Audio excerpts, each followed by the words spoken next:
Buenos días, buenos días. Bueno, semana 13. Vamos a ver todo lo relacionado al sistema financiero.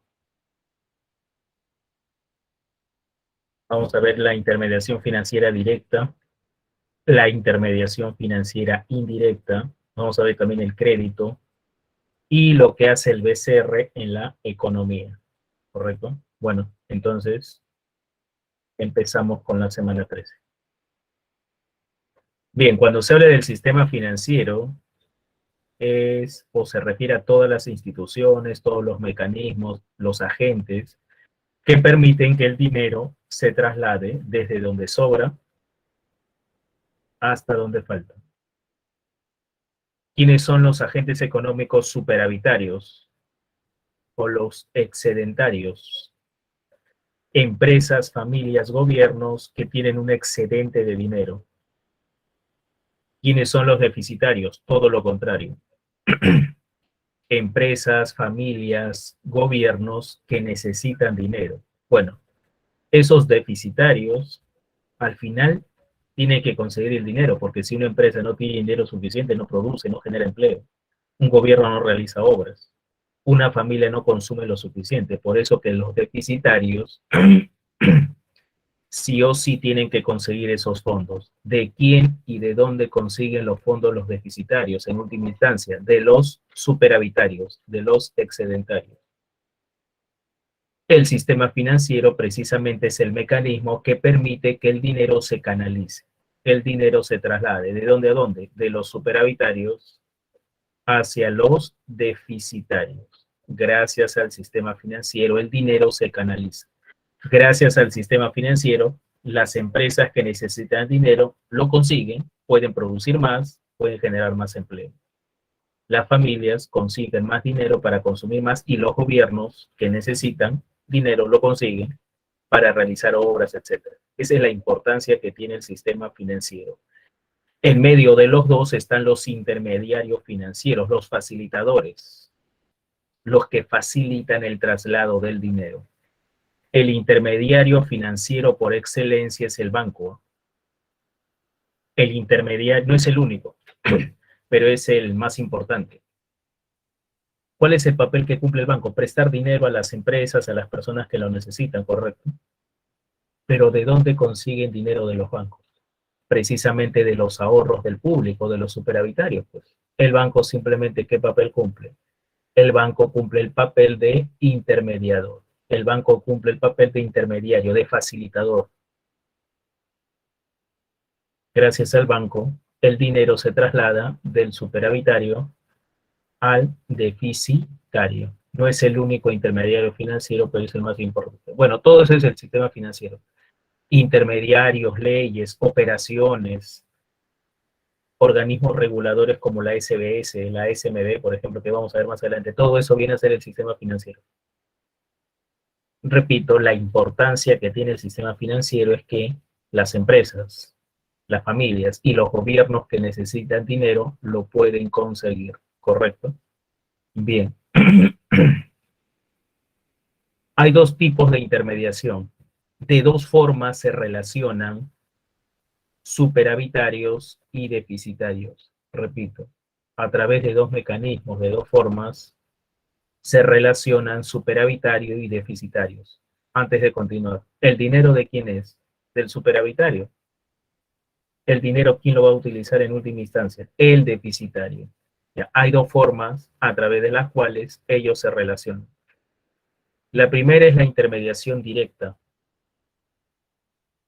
La primera es la intermediación directa. ¿Por qué se le llama intermediación financiera directa? Apunta ahí. A agente superavitario y agente deficitario se llegan a conocer. Hay un trato directo entre ellos. El superavitario elige al deficitario. ¿Qué significa que el superavitario elige al deficitario? El superavitario elige a quién le va a proporcionar su dinero. ¿Dónde se realiza esa intermediación? En la bolsa de valores o mercado de valores. Se realiza en el mercado de valores o bolsa de valores. Bien, si a ti te sobra el dinero, Si a ti te sobra mucho dinero, puedes ir al mercado de valores a invertirlo. ¿Y de qué forma vas a invertir? Comprando acciones y bonos. De más adelante se explicará eso. ¿Quiénes venden las acciones y los bonos? Las empresas que necesitan financiamiento, las deficitarias. Las empresas deficitarias acuden al mercado de valores a vender bonos y acciones. Cuando llegan a vender sus bonos y sus acciones, consiguen financiamiento. Pero ¿quién compra esas acciones y esos bonos? Los superavitarios, los inversionistas. El dinero se traslada del superavitario al deficitario a través de la venta de acciones y bonos, ¿correcto? Pero ¿por qué se le llama intermediación directa? Porque el superavitario puede elegir a la empresa a la que le va a dar su dinero. El superavitario puede elegir a la empresa a la que le va a comprar las acciones y los bonos. En este momento, si tú eres inversionista, si a ti te sobra el dinero, vas a la bolsa de valores. Creo que ya está aperturada, no te quiero engañar. Por la pandemia se cerró y todas las operaciones eran virtual, pero creo que ya se aperturó, si no me equivoco. Con las medidas de seguridad, pero ya está funcionando. Bueno, vas al mercado de valores en este momento. ¿Y cuánto tienes?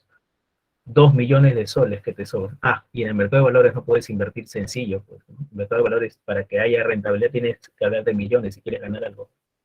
Vas al mercado de valores con tu dinero y ahí vas a encontrar un montón de empresas deficitarias. Empresas mineras que necesitan dinero para financiar sus proyectos, empresas de transporte, empresas de telecomunicaciones, etcétera. Vas a encontrar un montón de empresas que necesitan tu dinero. Tú puedes elegir a la empresa a la que le vas a prestar el dinero. Tú la debes conocer, hay un trato directo, por eso es intermediación directa. Mínimo tú debes saber el nombre, bueno, por lógica, ¿no? Debes saber el nombre de la empresa, a qué sector pertenece, si es empresa minera, construcción, transporte, cómo le ha ido a la empresa en los últimos años, si le ha ido bien o le ha ido mal, etcétera, para saber si te conviene o no darle el dinero, ¿no? Por eso se le llama intermediación directa. Y después de un tiempo, porque al final tú le estás prestando en la práctica la plata, ¿no? Después de un tiempo tú mismo le vas a exigir la devolución del dinero y lógicamente los respectivos intereses. ¿Qué pasa si la empresa, antes que te devuelva el dinero, quiebra? Ya perdiste, pues. Así como tú puedes elegir a la empresa, tú asumes el riesgo de la operación. Si tú le prestas dinero, si tú le das dinero a una empresa a la que le conoces en la intermediación directa, comprándole acciones o bonos, si la empresa quiebra, tú también pierdes. Apunta ahí. Acá está, ¿no? El superavitario, el que invierte, el que compra las acciones y los bonos, asume el riesgo de las operaciones. Repito, si la empresa quiebra, ¿qué perdiste? Pues? La empresa quebró, la empresa ya no existe. ¿A quién le vas a exigir del dinero? Y encima, no sé si se acuerdan, no cualquier empresa puede obtener financiamiento en el mercado de valores, ¿no? Vamos, ¿se acuerdan o no? ¿Qué tipo de empresas eran las únicas que podían ir al mercado de valores a conseguir financiamiento, a vender sus acciones y sus bonos, para así conseguir dinero? Vamos. ¿Qué tipo de empresas son? Vamos. Muy bien, las sociedades anónimas abiertas, correcto. Esa es la idea. Esa es la idea. Por eso se le llama intermediación directa. Y acá está, ¿no? Los inversionistas, los agentes superavitarios, le dan dinero a la empresa. Esta empresa tiene que ser sociedad anónima abierta. Y a cambio, la empresa que le da o acciones o bonos. Ya después vamos a explicar al detalle qué característica tienen las acciones y los bonos. Por el momento, ¿quiénes venden acciones y bonos? Las sociedades anónimas abiertas, las empresas deficitarias para conseguir financiamiento. ¿Quiénes compran las acciones y los bonos? Los inversionistas, los superavitarios. Pero hasta acá, lo más importante de todo es que ambas empresas o ambos agentes se llegan a conocer. Hay un trato directo entre superavitarios y deficitarios. Superavitarios y deficitarios, ¿correcto? Superavitarios y deficitarios. Hay un trato directo. ¿Estamos bien?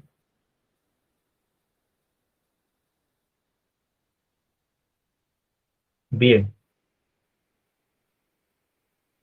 Ahora la indirecta. Ahora la indirecta. Ahora la indirecta. No se llegan a conocer, pues. No se llegan a conocer. No se llegan a conocer. No hay un trato directo en su superavitario y deficitario. No se llegan a conocer. De todo el mecanismo se encarga el banco, el intermediario.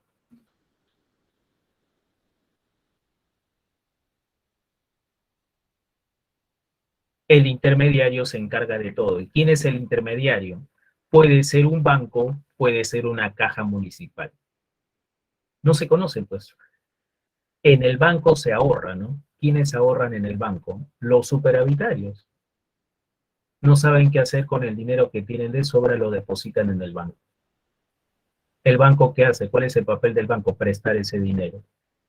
Al final el dinero va a ser depositado en el banco, el dinero va a ser prestado a un deficitario, pero el superavitario y el deficitario nunca se van a llegar a conocer. Al superavitario no le interesa saber a quién el banco le va a prestar su dinero. Le está haciendo responsable de toda la operación al banco. Si el deficitario, muchas veces ocurre y bastante ocurre, si el deficitario no le devuelve el dinero al banco, el banco igualito tendrá que pagarle al superavitario, tendrá que sacar de su bolsillo, pues. ¿Quién asume el riesgo de la operación? El intermediario, el banco, ¿no? Correcto. Y encima, no te preocupes, hay un seguro. Si el banco quiebra, igualito, el banco tiene que pagar un seguro, ¿no?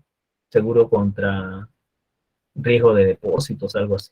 La cuestión es, lo más importante es que el superavitario y el deficitario nunca jamás se llegan a conocer. Nunca jamás se llegan a conocer. El riesgo de la operación, repito, la asume el banco. Si el dinero no le devuelven al banco, el banco nunca te va a decir, oye, ¿sabes qué, manito? No te puedo devolver el dinero que has depositado porque a mí ese deficitario tampoco me lo ha devuelto. Nunca te va a decir, igualito tendrá que sacar su bolsillo. ¿Correcto? ¿Por el que qué crees que en los bancos ganas una miseria? El banco que le promocionó Alianza Lima, el Pichincha, cuando comenzó a operar con fuerza en nuestro país, decía, tasa de interés por encima del mercado, 4% al año. Ojo, que un banco te pague 4% al año es bastante. Una miseria se gana ahí. ¿Por qué? Porque es menor el riesgo. Pues. Está bien, ganas poco interés en el banco, pero ¿cuál es la compensación? Que es menos riesgoso. Tu dinero prácticamente está seguro en el banco, ¿no? Sería el colmo que un banco quiebre, difícil que un banco quiebre, ¿no? Así que tu dinero está más seguro, o el término técnico es menos riesgo hay. Por eso que la compensación por poco tasa de interés es que hay poco riesgo, porque el riesgo lo asume el banco. En cambio, ¿qué te había dicho hace un ratito? En el mercado de valores puedes ganar mucho dinero, ¿no? No puedes ganar como en el banco 4%, acá puedes ganar 15, 20, 25, hasta 30, ¿no? Pero siempre hay un riesgo mayor. Así como puedes ganar un montón, también lo puedes perder todo. Hay más riesgo, en consecuencia, como hay más riesgo, ¿tú qué exiges por compensación? Mayor tasa de interés. Acá en la intermediación financiera indirecta, la tasa de interés es menor, es casi una miseria, pero ¿cuál es la compensación? Que es más seguro, menos riesgoso. ¿Me dejo entender? Bien, hasta ahí estamos, por favor. Hasta ahí estamos. ¿Alguna duda? ¿Algún interrogante?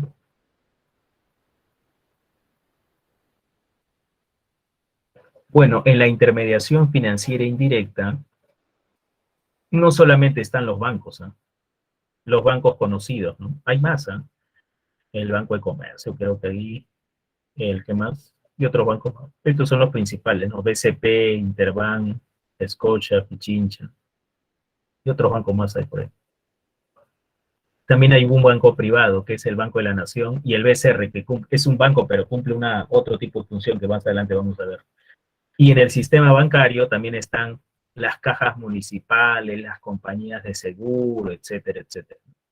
Bien, lo más importante es que agente superavitario y agente deficitario nunca jamás se llegarán a conocer. Bueno, antes de continuar, apunta ahí. ¿Quién supervisa toda la intermediación financiera indirecta, la que acabamos de explicar? ¿Quién supervisa la intermediación financiera indirecta? La SBS, la Superintendencia de Banca y Seguros. La Superintendencia de Banca y Seguros es la que vigila, la que hace cumplir las reglas, la que autoriza, sanciona y hasta puede clausurar a una de estas instituciones, bancos, cajas municipales, etcétera. ¿Qué instituciones? Acá está, la Superintendencia de Banca y Seguros, la autoridad en el sistema financiero indirecto. ¿Estamos bien? Y la directa, ¿quién la supervisa? La SMB, la indirecta, la que se realiza en el mercado de valores, la que consiste en la compra y venta de acciones y bonos, está supervisada por la SMB, Superintendencia de Banca y Seguros. La indirecta está supervisada por la SBS. Correcto, correcto. Bien.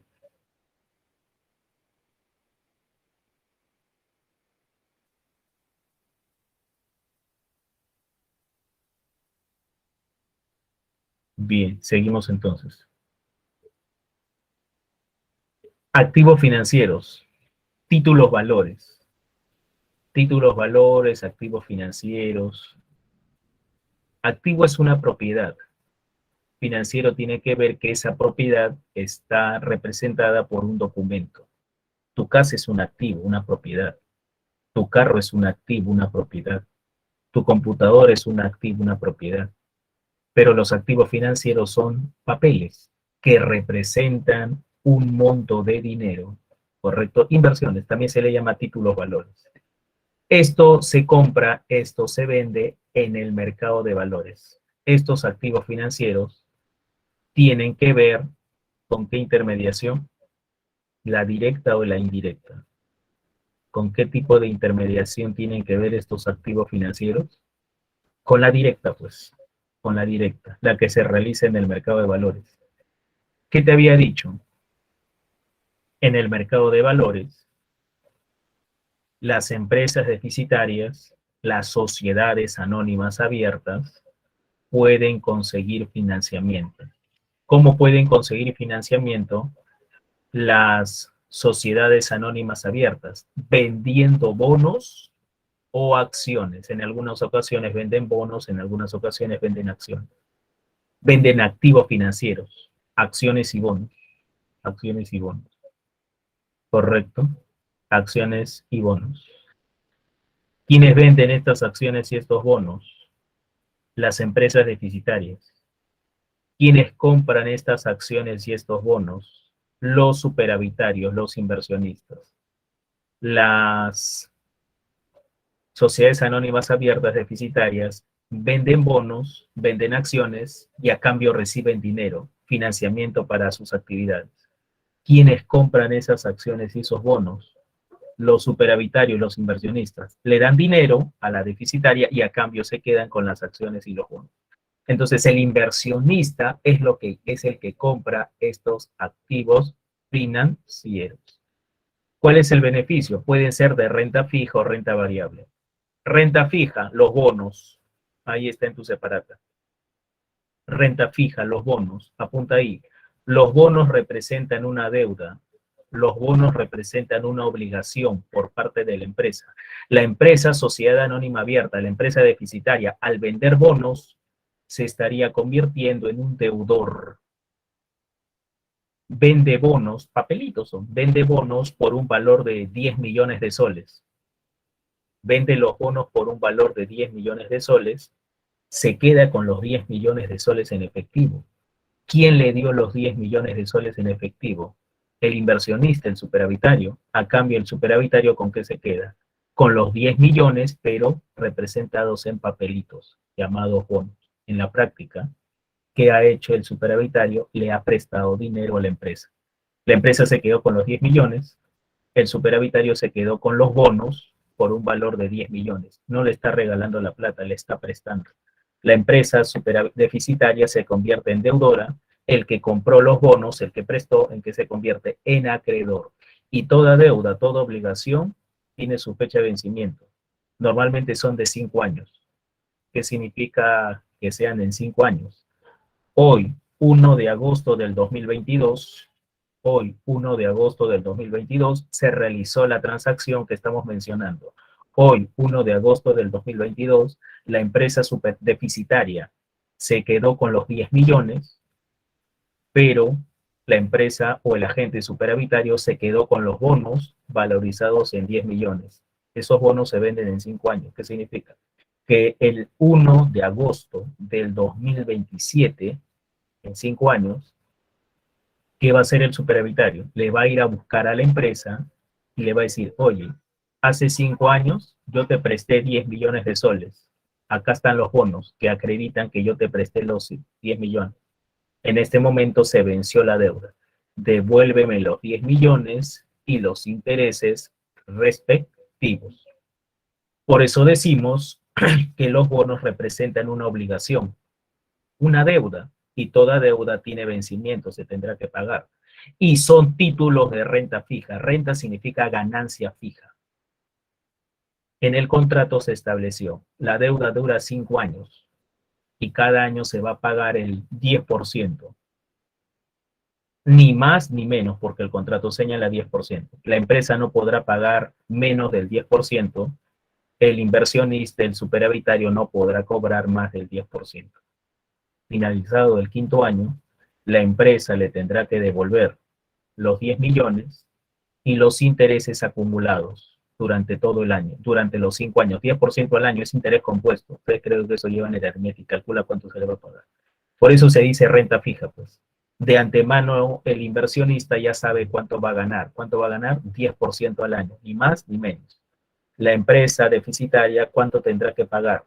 10%, ni más ni menos. Hasta ahí estamos. Por eso se dice que son renta fija. Renta fija.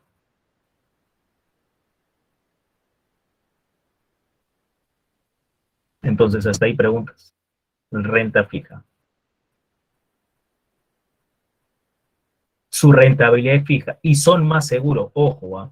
No es que sean muy seguros de tanto. Imagínate que la empresa quiebre. Se cumple el 5.º año, vas a buscar a la empresa y te das cuenta que la empresa ya quebró. ¿A quién le vas a exigir el dinero? No son tan riesgosos, pero hay riesgo. El riesgo es que la empresa quiebre, ¿no? Se declare insolvente, que ya no pueda pagar su deuda, ¿no? Puede ocurrir, ¿eh? Profe, pero entonces que le busque a los dueños y le exija la devolución. Lo que pasa es que las sociedades anónimas, ¿te acuerdas? Son de responsabilidad limitada, ¿no? ¿Quién recibió el préstamo? ¿Los dueños de la empresa o la empresa? En el ejemplo mencionado. ¿Quién recibió el préstamo? ¿Los dueños de la empresa o la empresa? Vamos, díganme. Son de responsabilidad limitada. ¿Te acuerdas de que te expliqué esa parte? La empresa, los dueños, es responsabilidad limitada. Una cosa son el dinero de los dueños, una cosa es el dinero de la empresa. Muy bien. Bien, renta variable. La empresa decide no vender bonos, sino vender acciones. La misma lógica. ¿Quién vende acciones? La empresa deficitaria, para conseguir financiamiento. ¿Quién compra las acciones? El agente superavitario. Pero en este caso, las acciones no representan una deuda, representan una propiedad sobre la empresa. El inversionista, el agente superavitario que compra acciones, se estaría convirtiendo en accionista de la empresa, en socio de la empresa. Podrá participar en la junta de accionistas, podrá tomar o influir en las decisiones de la empresa, ¿correcto? Esa es la característica de las acciones. Y su ganancia es variable, pues. Tú debes saber que las ganancias de una empresa se reparten entre los accionistas, ¿no? Si la empresa gana más, más dinero se repartirá entre los accionistas. Si la empresa gana menos, menos dinero se repartirá entre los accionistas. Si la empresa pierde, ¿quién cubrirá las pérdidas? Los accionistas. Y este señor que está invirtiendo, está comprando acciones, su renta será variable. variable. Y a veces no es seguro que ganes, puedes perder inclusive, ¿no? Y no es necesario que la empresa quiebre. Lo que pasa es que muchas empresas tienen épocas malas. Pandemia, por ejemplo, en estos 2 años muchas empresas no han quebrado, pero han tenido pérdidas, ¿no? ¿Tú crees que los accionistas van a recibir algo? No, al contrario, tendrán que poner más plata para que la empresa salga adelante, ¿no? Por eso que la renta es variable. No es fija como la compra de bonos. ¿Correcto? Preguntas entonces. Preguntas. Ah, y la acción no tiene vencimiento, pues. Dejaría de tener validez si la empresa quiebre, desaparece, ¿no? Mientras la empresa siga existiendo, esa acción va a tener validez. En cambio, los bonos sí tienen vencimiento cuando se venza la deuda. Bien, preguntas, por favor. ¿Alguna duda, alguna interrogante?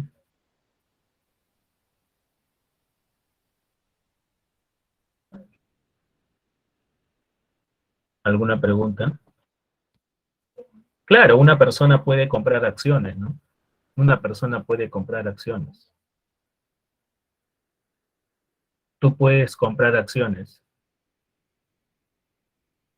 pero la lógica es comprar una buena cantidad de acciones, porque una acción no vale la pena, pues.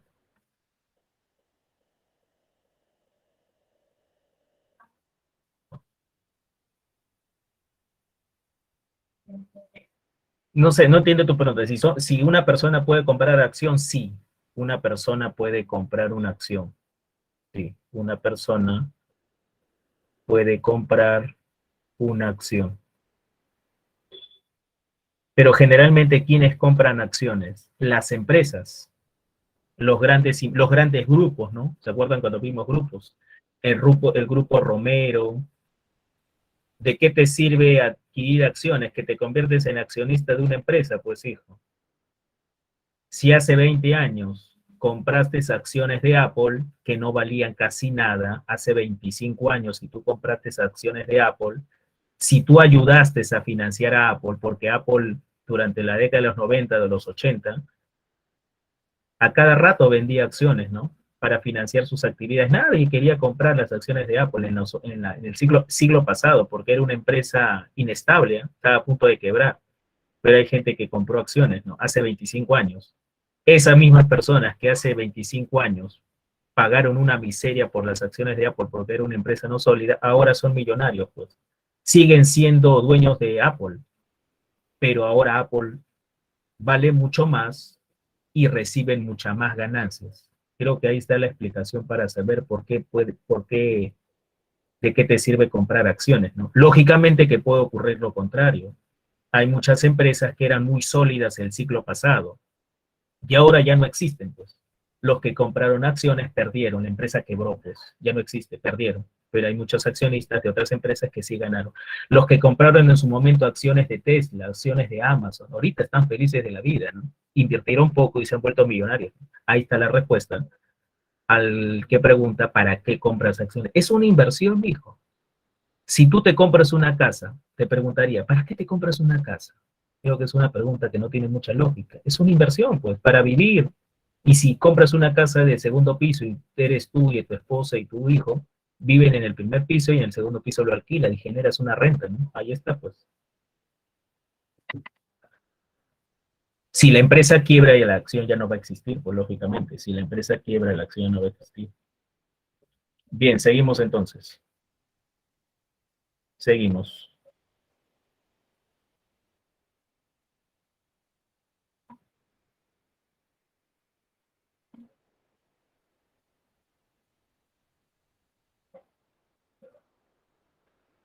El crédito. El crédito son los préstamos, ¿no? En todo crédito debe haber uno que presta, uno que recibe, ¿no? El que presta se llama acreedor, pero el que presta en un primer momento era un superavitario, ¿no? Tú no vas a poder prestar si a ti te falta el dinero, lógicamente que vas a prestar si a ti te sobra. Los acreedores son los superavitarios. Los deudores en su momento eran los deficitarios. Gracias al crédito el dinero se traslada, ¿no? ¿Correcto? Y lógicamente el acreedor no está regalando el dinero, le está prestando a cambio de una devolución futura, ¿no? A cambio de una devolución futura y los respectivos intereses. Y los respectivos intereses. Elementos del crédito, más que elementos, condiciones para que exista el crédito, la confianza. Inclusive, etimológicamente hablando, la palabra crédito proviene del vocablo confianza, ¿no?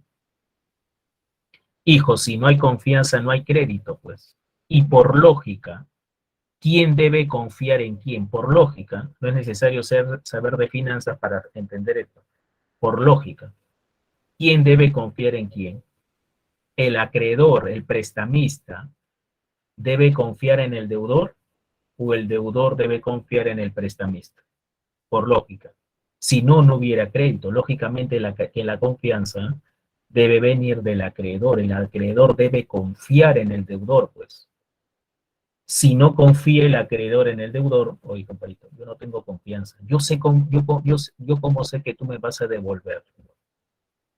Yo cómo sé que tú vas a cumplir tu palabra y me vas a devolver el dinero. No confío en ti. Si no hay confianza, no hay crédito, pues. Por eso que las entidades financieras, que hacen primero, no te prestan al tope, sino te evalúan, ¿no? Para saber si eres confiable o no, pues. Si tú tienes un buen historial crediticio, si anteriormente has pagado puntual tus deudas, este señor cumple, pues, no tiene ningún problema. Confiamos en él, le prestamos la plata.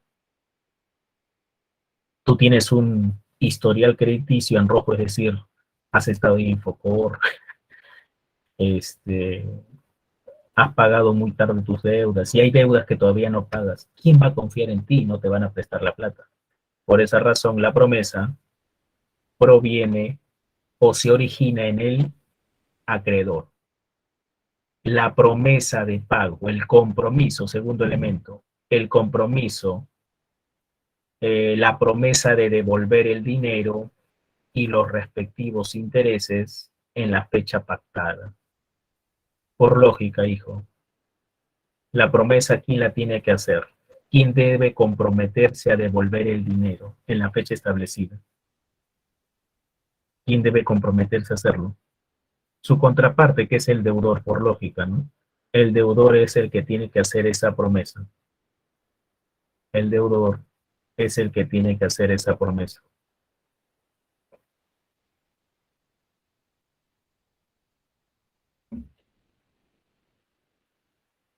Pero las promesas no se las lleva el tiempo, pues. Las promesas deben estar plasmadas en un papel llamado instrumento de crédito, que ya vamos a ver después. Las promesas deben plasmarse en un papel llamado instrumentos de crédito, que ya vamos a ver después. El tiempo que transcurre desde el momento en que se otorga el crédito hasta que el crédito se cancele, es decir, el momento en que el crédito se devuelve, se paga el dinero, tiempo. Si es máximo un año, corto plazo, entre 1 y 5 años, mediano plazo, más de 5 años es largo plazo. Ya vamos a ver el detalle de lo siguiente. Pero no tiene lógica esto. Hoy día te presto, hoy día me devuelves. Eso no tiene lógica, pues. La idea es que para que exista un préstamo debe pasar un tiempo de devolución, ¿no? Bien, lo que se debe pagar, o lo que se presta. Algunas veces se presta en efectivo, sería créditos mercantiles. Los créditos mercantiles cuando se vende productos a crédito, créditos mercantiles. Tú no quieres efectivo, sino quieres un producto a crédito. Y en otros casos, créditos financieros, lo que tú quieres es dinero en efectivo, ¿no? Y la forma de pago, etc. Son los elementos del crédito. Bien, importancia. ¿Por qué es importante el crédito? Por muchas razones. Por los intereses que cobra el dueño del dinero, ¿no? Por la compensación. El que va a recibir el crédito se supone que lo va a utilizar adecuadamente, pues. Una empresa, ¿para qué consigue un préstamo, un crédito? Para financiar sus actividades, ¿no? Para financiar sus obras, sus proyectos, etc. Esta es la importancia del crédito.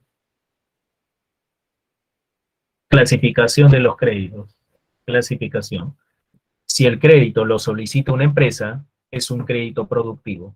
Si el crédito lo solicita una empresa, es un crédito productivo. ¿La empresa para qué necesita plata? Para producir, pues. La empresa necesita dinero para producir. Con ese crédito, con ese dinero, financiará sus actividades. Financiará sus actividades. Pero si lo solicita una familia, necesita dinero para satisfacer sus necesidades, para que sus hijos estudien una maestría, para comprarse un televisor, para financiar de repente un viaje, qué sé yo. Y es un crédito de consumo destinados a los consumidores, a la familia, porque la familia su papel es consumir. El de la empresa es producir, para eso están los créditos productivos. ¿Estamos? Hasta ahí está facilito.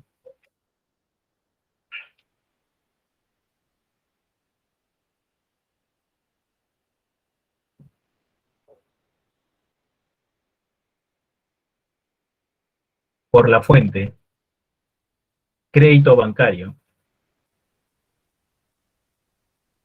Cuando hablamos de bancario, el origen, la fuente son los bancos, pues. Los bancos realizan estos préstamos, los bancos realizan estos créditos.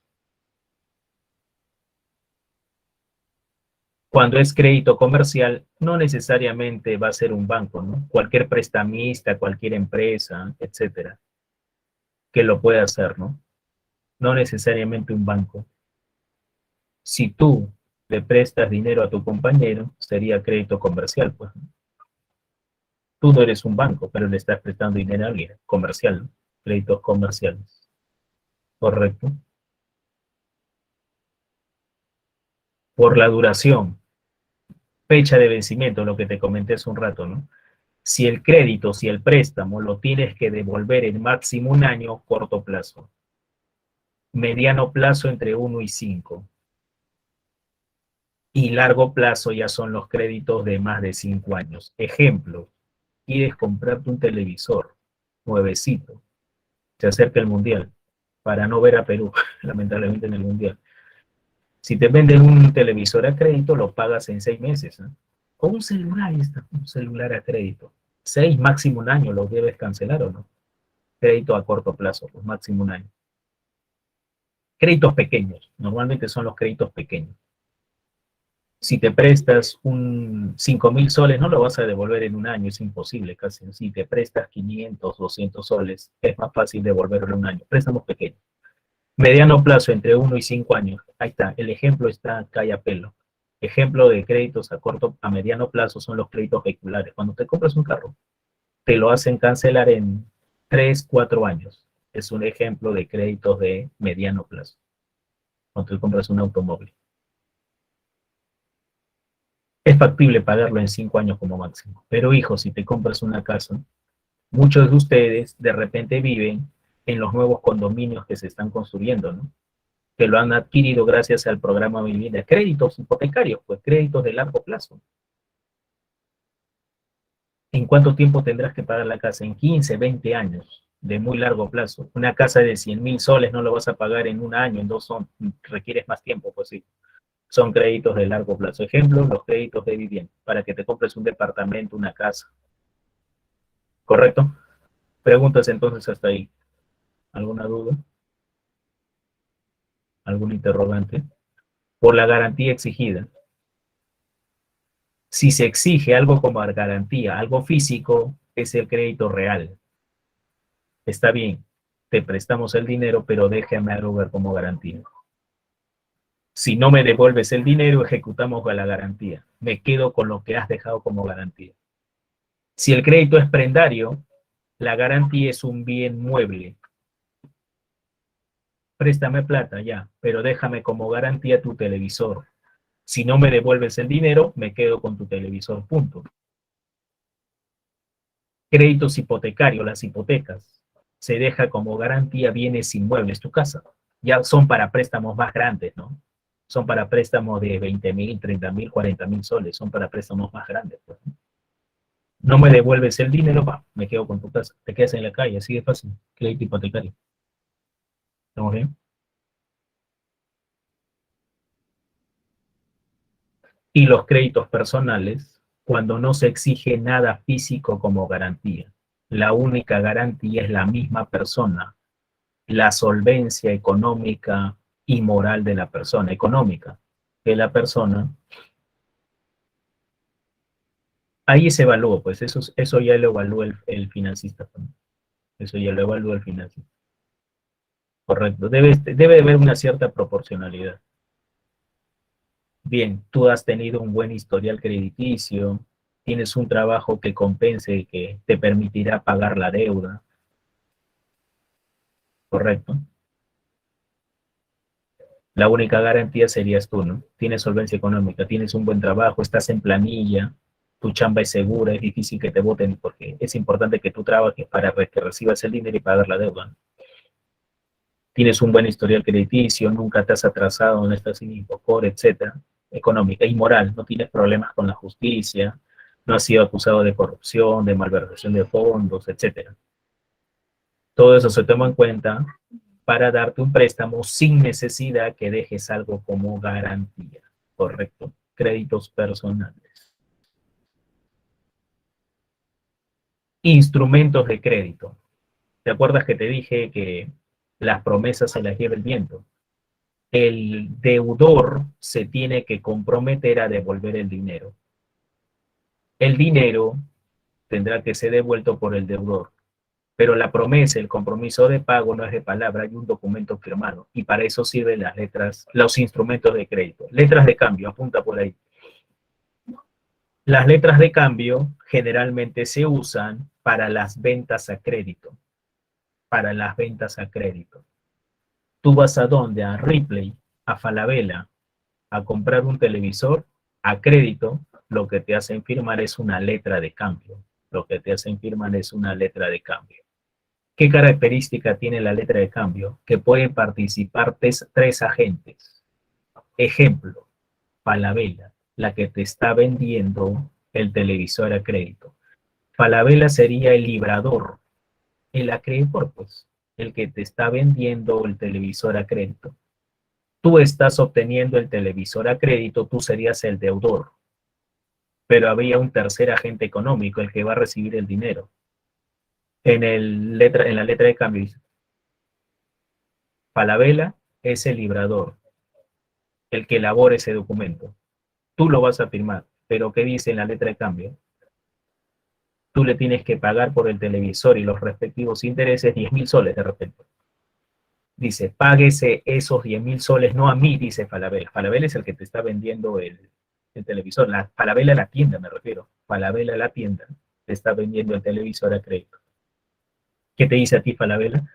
Págame el valor del televisor y los respectivos intereses, es decir, 10.000 soles, págale al Banco Falabella. Ojo, una cosa, aunque es el mismo dueño, pero son empresas distintas.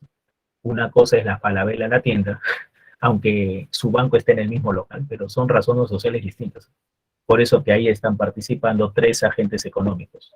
¿Quiénes son los tres agentes económicos? Falabella, el que te vendió el televisor a crédito, tú el que vas a pagar el crédito y el que va a recibir el dinero, que en este caso sería el Banco Falabella. Esa es la característica de la letra de cambio.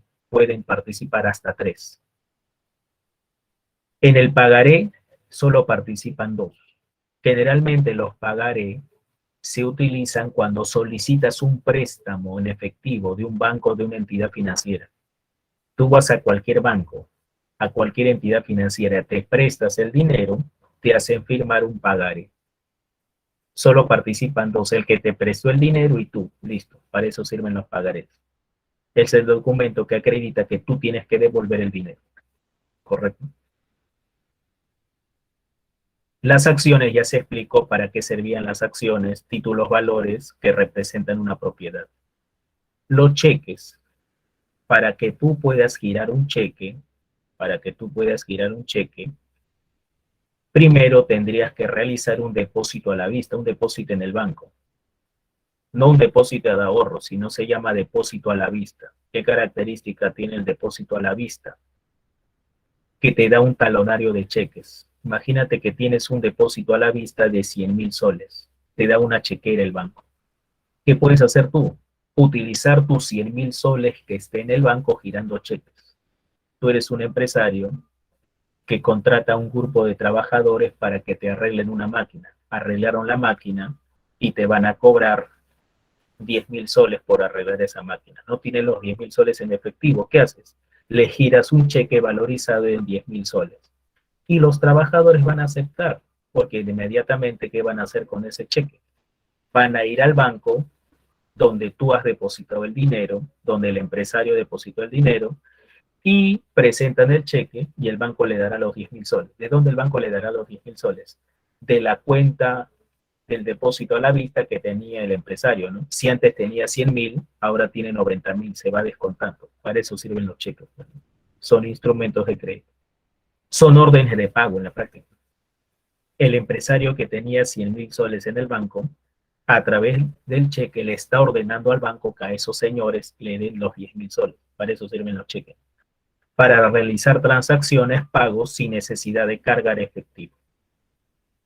El BCR, el BCR, el BCR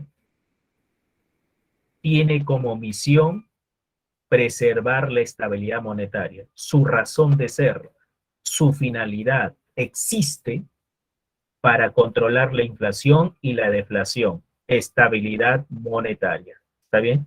¿Qué funciones cumple el BCR? Regular la moneda y el crédito. Llevar más o menos dinero a la economía, ¿se acuerdan? La inflación es un fenómeno monetario. Lo explicamos la última clase, la última antes del descanso de piezas. La inflación era un fenómeno monetario, ¿te acuerdas? Los monetaristas. Si hay mucho dinero circulando, ¿te acuerdas? Teoría cuantitativa, M por B igual a P por Q.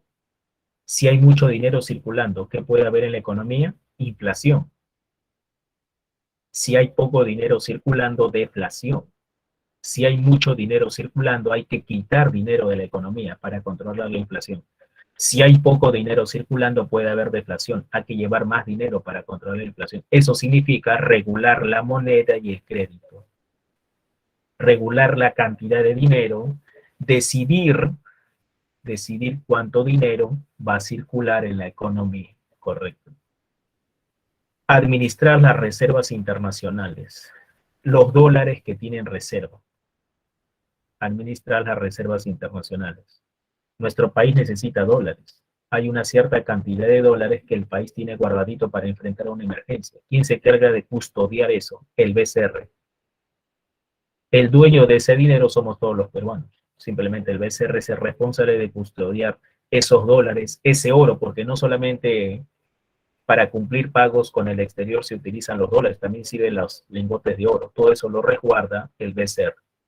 Emitir billetes y monedas. Se dijo en su momento que las monedas de a sol, los billetes de soles, son pedazos de papeles, pedazos de lata que no valen nada, se explicó en su momento.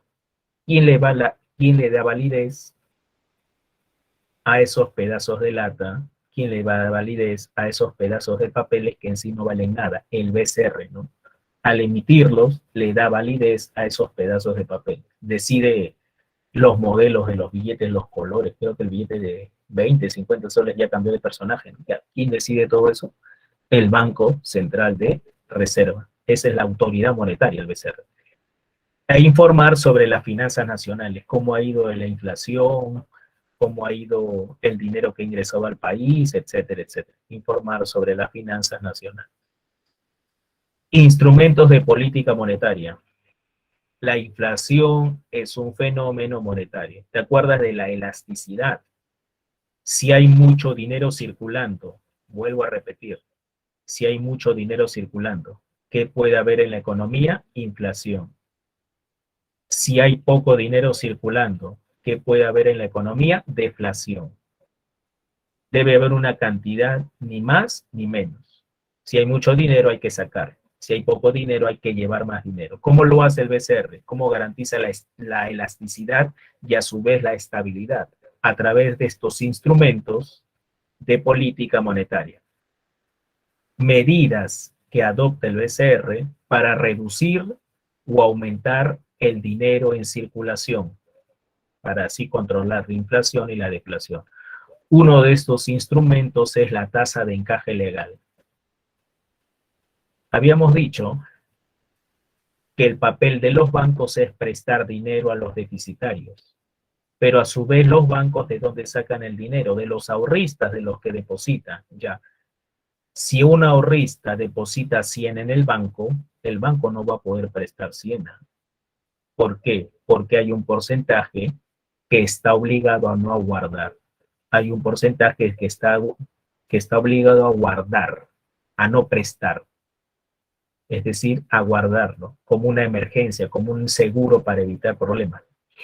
Ese porcentaje es la tasa de encaje legal. No te quiero engañar, no sé exactamente, porque eso para cambiando a cada rato. La última vez que lo revisé era 6%, pero para redondear que sea 10%, ¿no? Para que puedas calcularlo con un ejercicio rápido. ¿Qué pasa si acá el banco, o que sea 4%, ¿no? Como dice el ejemplo, vamos a utilizar el ejemplo. El banco recibe del ahorrista 100, no va a poder prestar los 100. 4 soles debe mantenerse guardadito, es decir, podrá prestar la diferencia, 96. En porcentaje, ¿cuánto tiene que guardar el banco? 4%. De esos 100, presta 96%, se queda con 4. Esos 4 debe mantenerse en las bóvedas del banco. No va a poder prestar, como una especie de seguro, ¿no? Para enfrentar posibles retiros de depósito. Correcto. Bien, entonces, ¿cuánto dinero está llevando el banco privado a la economía? 96. Pero ¿quién le dijo al banco que sea 4 soles? El BCR, por ley, 4%. ¿Qué pasa si hay inflación? Hay mucho dinero circulando. Vamos, hay inflación, hay mucho dinero circulando. ¿Qué quiere el BCR? Que los bancos presten más o menos. Si hay demasiado dinero en exceso. Hay demasiado dinero, hay mucho dinero en exceso. ¿Qué quiere el BCR? Que los bancos presten más o menos. Menos, porque hay demasiado, puede haber inflación. ¿Qué hace? ¿Cómo puede impedir o cómo puede hacer para que los bancos presten menos dinero porque hay demasiado? Aumenta la tasa de encaje legal. Ya no va a ser 4%, sino 5%. Si antes prestaba 96, ahora va a prestar menos 95. Como una forma de reducir el dinero en circulación, aumenta. Cuando hay inflación, aumenta la tasa de encaje legal. Ahora último, ¿no? La inflación se está comenzando a disparar. Lo último que ha hecho el BCR es aumentar la tasa de encaje legal. Lo contrario, ¿qué pasa si hay deflación? ¿Por qué hay deflación? Porque hay muy poco dinero circulando. En ese momento, ¿qué quiere el BCR? Que los bancos lleven más dinero a la economía. ¿Cómo lo puede hacer? Reduciendo la tasa de encaje legal, pues. Lo reduce a 2%. Si antes prestaba 96, ahora puede prestar más 98. Para eso sirve la tasa de encaje legal. La TIRI similar. Los bancos privados se encargan de prestar, ¿no? Pero los bancos privados, por si acaso, no solo sacan dinero de los ahorristas. Los bancos privados se prestan del BCR y ese dinero lo trasladan a la economía a través de los préstamos. La tasa de interés de referencia es la tasa de interés que el BCR le cobra a los bancos, pues. La tasa de interés que el BCR le cobra a los bancos. ¿Qué pasa si hay inflación? Hay mucho dinero circulando. El banco, el BCR quiere que los bancos lleven menos dinero. ¿Qué hace? Sube la tasa de interés para que los créditos para los bancos sean más caros, se presten menos y menos dinero lleven a la economía. Lo contrario, si hay deflación, la tiene que subir. Y los instrumentos de política monetaria, ¿no? En este caso no es tanto para controlar la inflación, sino es para controlar el tipo de cambio. El BCR vende y compra dólares para así estabilizar el tipo de cambio. Ejemplo, lo que pasó en nuestro país a inicios del gobierno actual, ¿no? Lo que pasó en nuestro país a inicios del gobierno actual, finales, días antes que asuma la presidencia y 2, 3 meses después que asumió la presidencia. Ahorita está todo normal, pero en su momento, ¿te acuerdas? El dólar se disparaba, ¿no? ¿Qué tuvo que hacer el BCR? Vender dólares. Al vender dólares aumenta la oferta, ¿no? Y cuando aumenta la oferta de algo, un poco que baje el precio. Y así el BCR controla el precio, ¿correcto? Bien, el tiempo nos ganó. Ahí están las claves. Apúntalas, anótalas. Sería todo hasta ahora. Nos vemos la próxima semana. Cuídense. Ahí están las claves. ¿Listo? No, muchachos. Cuídense. Hasta la próxima. Chao, chao. Gracias por todo. Nos vemos.